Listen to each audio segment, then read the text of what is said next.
Ladies and gentlemen, welcome back to my channel. I'm back with another video, as you can see, and I will be going down my top 5 favorite WWE superstars currently, right now. So, number 5, Finn Balor, the Prince, Finn Balor. I've been a fan of Finn really since he debuted in the WWE. He started with NXT. He was there for a while. NXT champion, had great matches with Samoa Joe, Shinsuke Nakamura, Kevin Owens. He was there for a while. Then he moved up to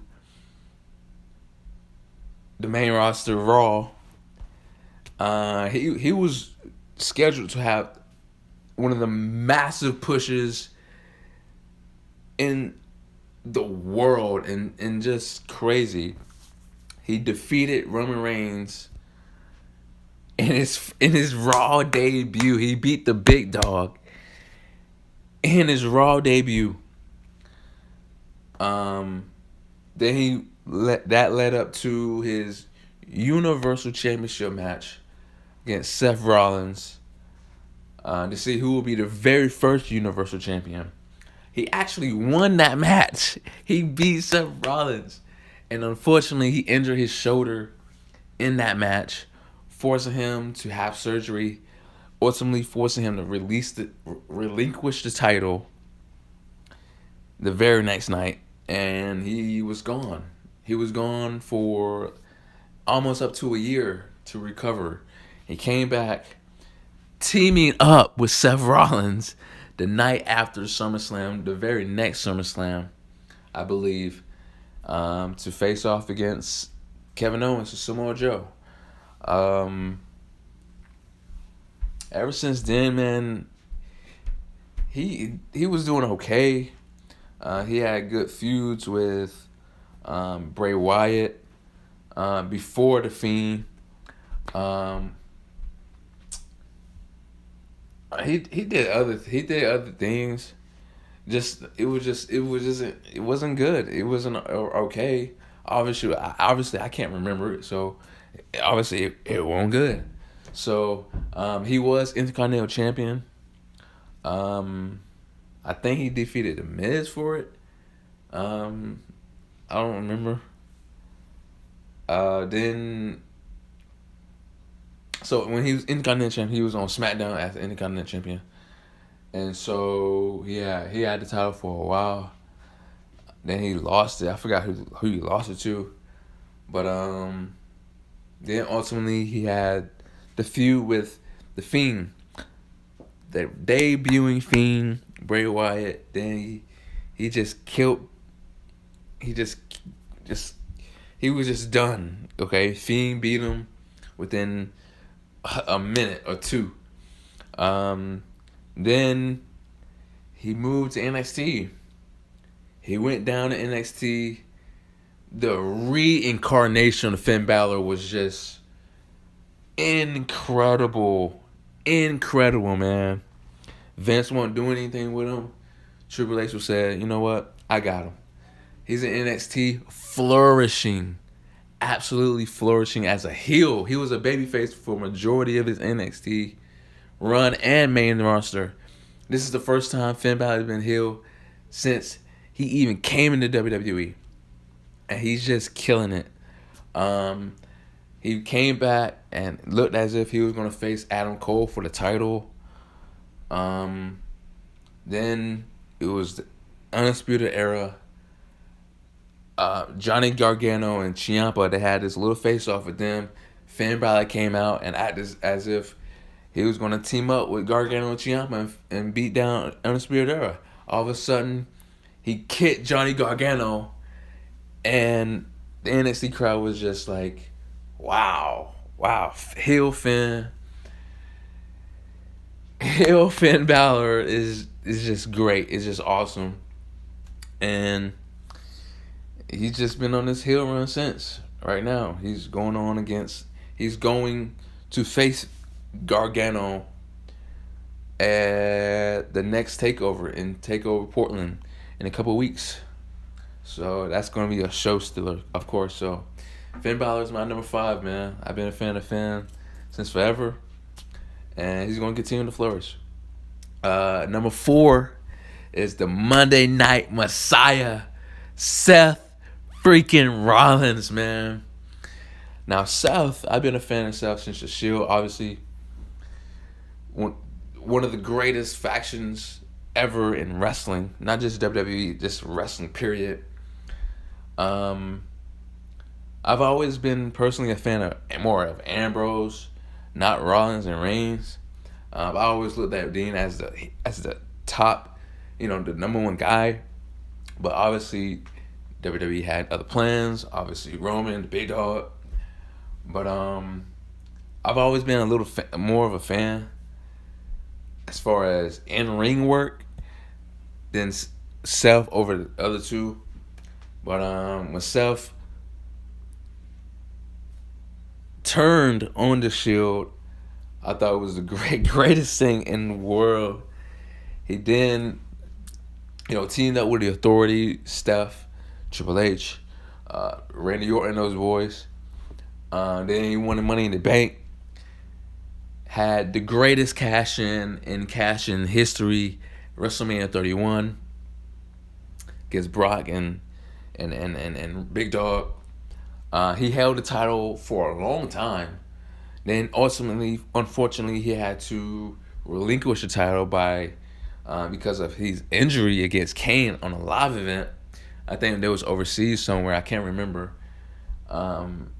He tore his ACL, I believe, in his left knee, forcing him to release the title, which Roman ultimately won, of course. Then he came back months later, earlier than people had thought. He came back after a Roman Reigns AJ Styles match at, I believe, Extreme Rules. AJ Styles lost, Roman Reigns retained, and just when Roman Reigns was going to celebrate his title win, Seth Rollins came back. Then that ultimately led to Rollins and Reigns at Money in the Bank, I believe. Great match. Seth Rollins actually won the match. He beat Roman Reigns. Then Dean Ambrose came out, and because he won the Money in the Bank earlier that night, cashed in on Seth Rollins. Then that led to WWE Battleground. The Shield Brothers triple threat match for the WWE Championship, and Dean Ambrose ultimately won. He pinned Roman, and that was the brand split. Dean Ambrose was going on SmackDown. Reigns and Rollins was going on Raw. And I can go on and on and on about his feuds, but to save all that to what's currently happening now with him, he ultimately turned heel. And Rollins has always been best as a heel. His babyface run was okay. It was all right, but he did have show stealers, match of the year candidates with The Miz and just everybody else. But I felt like it was time for him to turn heel. He's the Monday Night Messiah alongside the AOP, Akam, and Razor. So we'll see what he's doing with them. Recently, he had a match with KO and Joe and the Big Show. I don't know what they're gonna do with that, but I just feel like he should just stay heel. He's best as a heel. We'll see what happens with him and AOP, man. There's talks and rumors about him possibly facing the returning CM Punk at WrestleMania in Tampa. WrestleMania 36 in Tampa. Because they've been going back and forth on Twitter, on social media, So we'll see what happens with that. The Monday Night Messiah, Seth Rollins, is my fourth. Number 3, Adam Cole, baby. Adam Cole, just Adam Cole, match of the year candidate, back to back to back to back to back to back. Adam Cole. So Adam Cole debuted in NXT after a match between Drew McIntyre, I think Andrade or Robert Roode or Bobby Roode, and Drew McIntyre retained. Then all of a sudden, Bobby Fish, Kyle O'Reilly came out of nowhere and just stared him down. Then all of a sudden, Adam Cole just came out of nowhere and just did a running knee, a running foot, kind of like the Claiborne. And he and they just been running roughshod NXT ever since. With him, Bobby, and Kyle, the Undisputed Era. The Undisputed Era was born then. And so he was killing it then. He's still killing it now. Now that they got Roger Strong. He ultimately won the North American title. NXT North American title at NXT New Orleans in that crazy ladder match that featured EC3, Ricochet, Lars Sullivan, Killian Dane, Velveteen Dream. And he held that title for a while. Then ultimately lost to Ricochet, which was a bummer. But at the same time, I understood it was Ricochet. But he still was having great matches. Then, unfortunately, Tommaso Ciampa lost the. He was injured. He I think it was his neck. He got injured, forced him to release the title, relinquish, and they had this little thing to see who the next champion's going to be. And Adam Cole and Johnny Gargano were the last two people. And they had one of the greatest matches I've ever seen in my life. For the title, Johnny Gargano won the first bout.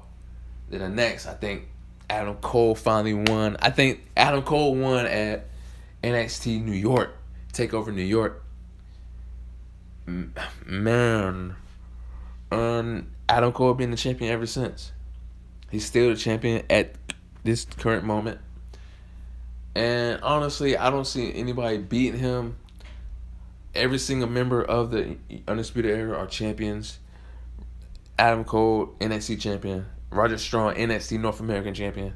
Bobby and Kyle, the tag team champions. The Undisputed Era runs NXT. They run NXT, man. And I just don't see anyone just knocking them off, man. Bobby and Kyle are currently in the Dusty Rhodes Tag Team Classic. Roger Strong is soon going to face Keith Lee. The Keith Lee. In the coming days, because Keith Lee won the Fatal 4-Way. Is the next contender. I'm not sure who Adam Cole is going to face next for the title. There's no word on it, but whether he wins or loses, it's going to be a show still. It's going to be a match of the year candidate. Adam Cole is just crazy. He's just too good. His in-ring style is just too good. Anybody you put in front of him, he's going to kill it.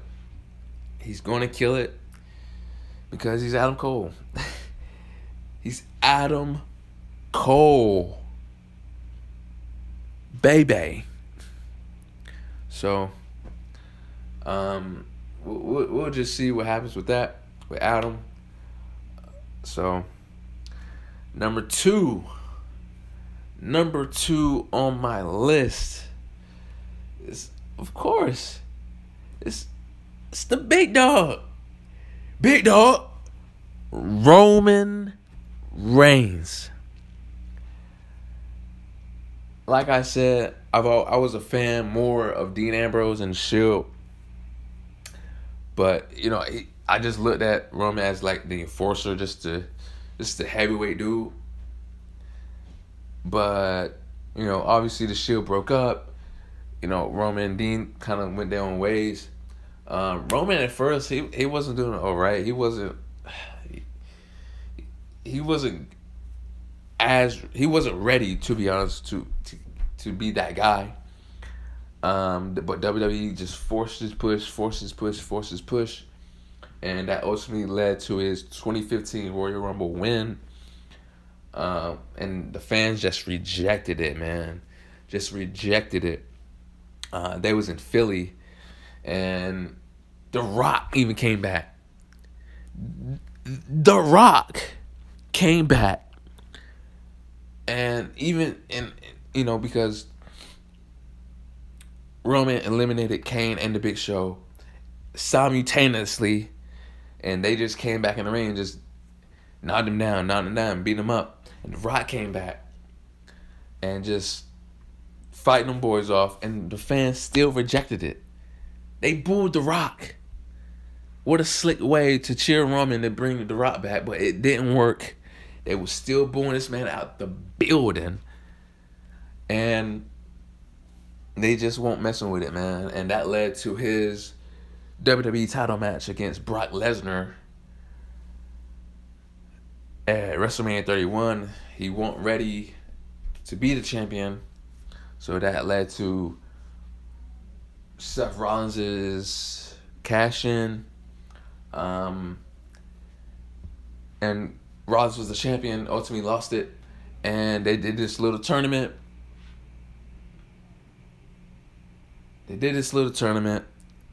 And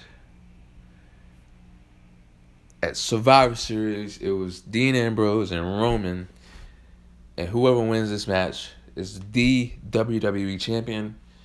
Roman won, but guess what? Sheamus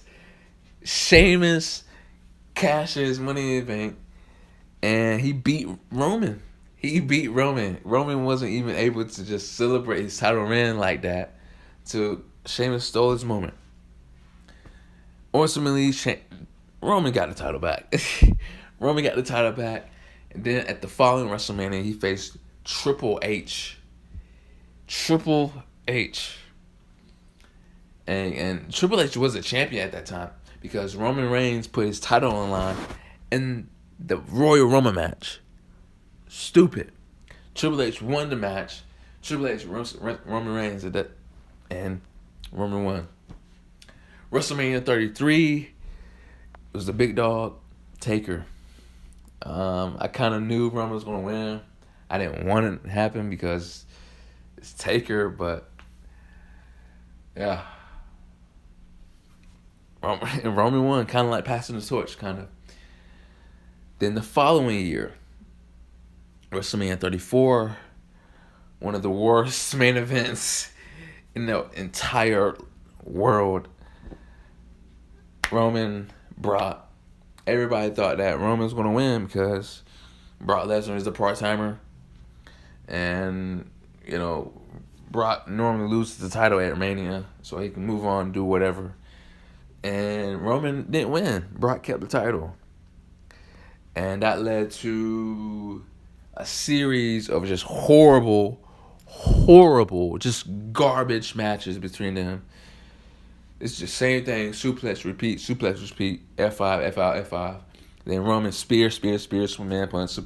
Just horrible matches. And then ultimately, Roman finally got the title at SummerSlam 2018, I believe, or 2018. Finally got it, Universal title. Then he lost it. He was the Universal champion. Then he lost it to somebody. I can't remember. Who did he lose the title to? I can't remember who he lost the title to. I think Brock, but I don't know. He was then I'm trying to remember. Then ultimately he went to SmackDown, got drafted to SmackDown. He's on SmackDown right now. He hasn't done anything really in this just horrible, garbage, just trash feud with King Corbin. It's just a placeholder to the Rumble. He gonna win the Rumble. And then it's possibly gonna lead up to him facing the Fiend, Bray Wyatt. But it's just trash. So right now, it's him, the Usos. You know what I'm saying? The Usos and King Corbin, Ziggler, and the returning Robert Roode in this little 6-man thing. So Roman Reigns is in that right now until the Rumble. So, but my number one favorite WWE superstar right now is, of course, the phenomenal one, AJ Styles. Now, AJ Styles debuted in the WWE in 2016 as the number 3 entrant in that year's Royal Rumble. When he came back, not when he debuted, I was just like, man, because there was a lot of rumors and speculation that he was coming, but it wasn't for sure. But when he came, I was just elated, man, because I've always liked AJ. He was in TNA for a long time. Ultimately, he left, and he did a couple Ring of Honor things, and he went to Japan. But he went to WWE. He went to WWE. That led up to his little thing with Chris Jericho. There was a tag team for a while. Then that moved up to their WrestleMania match. Chris Jericho, AJ Styles. AJ Styles actually lost that match. It was just crap. Just crap. But after WrestleMania, he actually won like a fatal 4-way or like a triple threat to see who the next contender to Roman. Because at that WrestleMania, Roman beat Triple H. So that led up to AJ Styles actually won that match. And that led up to two of the best matches I've seen AJ Styles work in my life. At Payback and Extreme Rules, AJ Styles versus Roman Reigns for the title. Both times AJ Styles lost, which I kind of understood because it was too early for AJ Styles to get the title. He lost.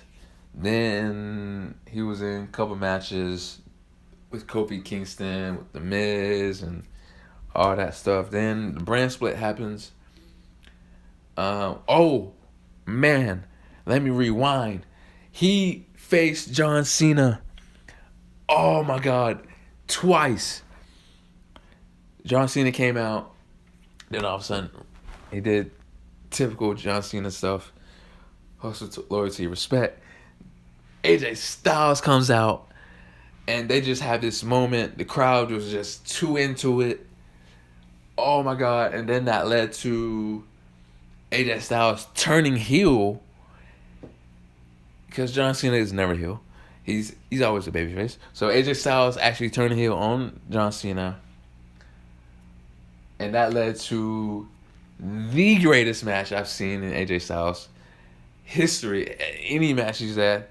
And John Cena, AJ Styles at SummerSlam 16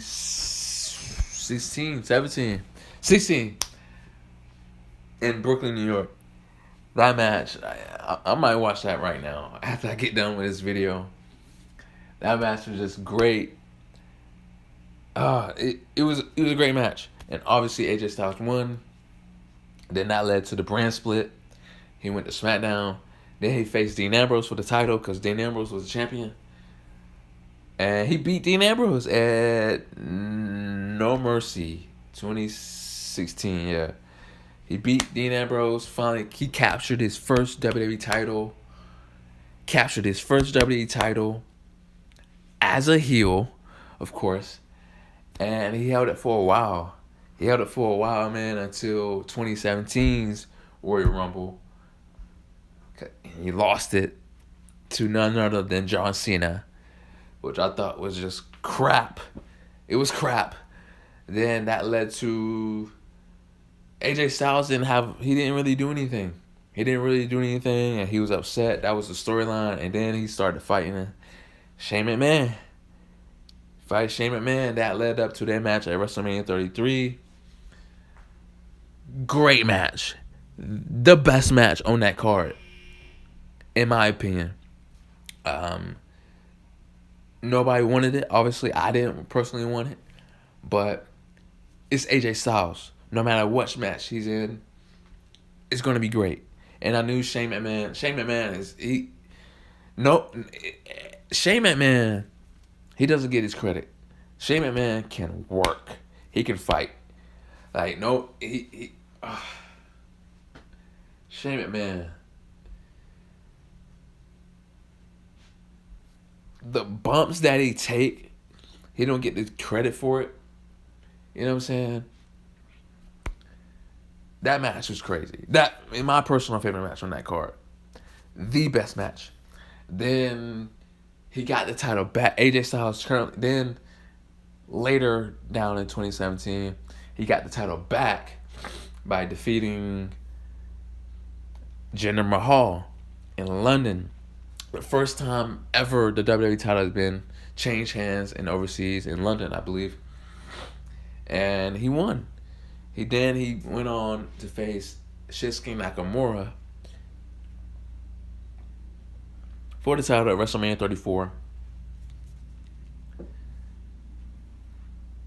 The match wasn't as good as people expected. Then AJ Styles retained. And Shinsuke turned heel in the process. Then that led to their series of matches.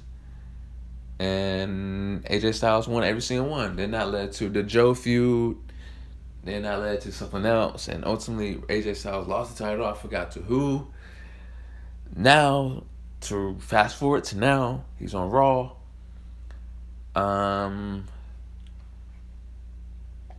He's in this little thing with Randy Orton.